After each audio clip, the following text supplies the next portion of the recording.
Be it customs union or the PM's deal, advocates of these unedifying compromise Brexits need to put their option to the public. Even at this terrifying late hour there is still time to make that happen, says Woodcock MP.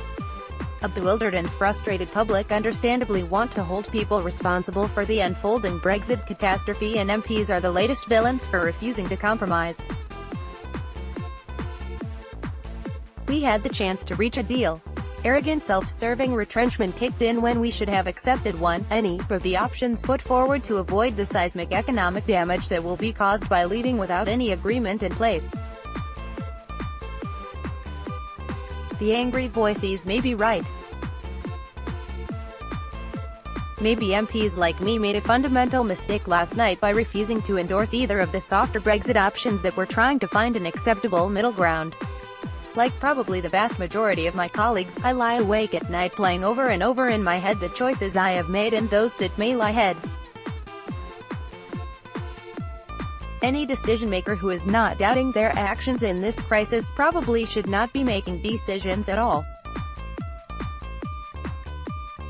Led by Yvette Cooper and Oliver Letwin, it seems that Parliament's focus over the next 2 days will rightly be on how we can reach agreement with the EU to continue the search for an acceptable compromise. But consider this: surely the root of this national crisis is at root triggered by the fact that it has turned out that there is no acceptable compromise Brexit.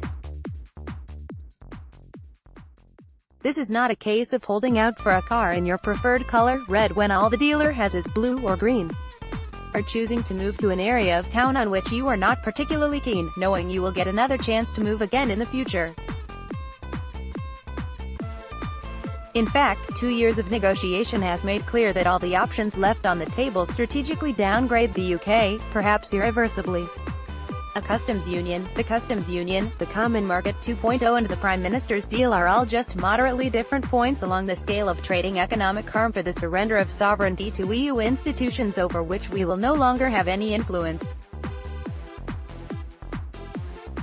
Opposition voices denounce those who refused to compromise around one of the softer Brexit options with the same passion they denounced those Labour MPs who last week were considering compromising on the Prime Minister's withdrawal agreement and political declaration because it was an evil Tory Brexit. This absurd tribalism aside, we should reflect on whether we actually have a mandate to deliver any of the available options without a confirmatory vote from the public. I was skeptical for many months about the merits of a second referendum. It would undoubtedly be torrid and I am deeply uncertain what the public would conclude. But I am one of the reluctant converts reflected in the indicative votes. Conservatives who have reconciled themselves to the proposal like Hugh Merriman may well be right in saying a confirmatory vote is now the only way out of this mess.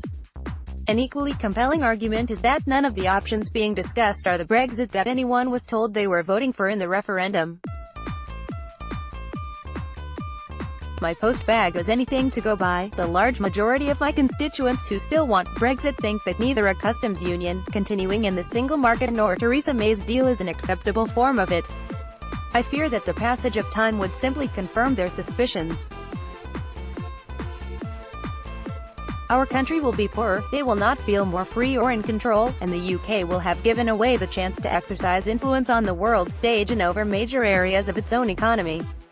Nor does the referendum give a mandate for no deal. It is undeniably what some want now, including a vocal number of my own constituents. Some may claim that it was what they had in mind all along, but it is a world away from the future arrangement described by the Leave campaign. And we certainly do not have a mandate to remain without being told to do so by the public in another referendum.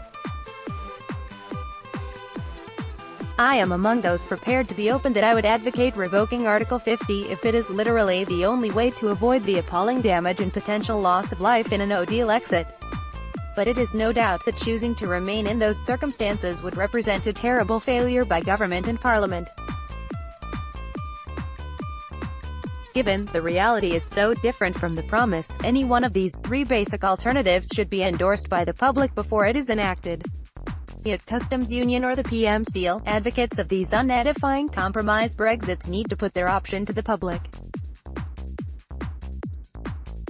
Even at this terrifying late hour, there is still time to make that happen. Many MPs would be prepared to endorse any of them on that condition, hopefully enough to break the deadlock.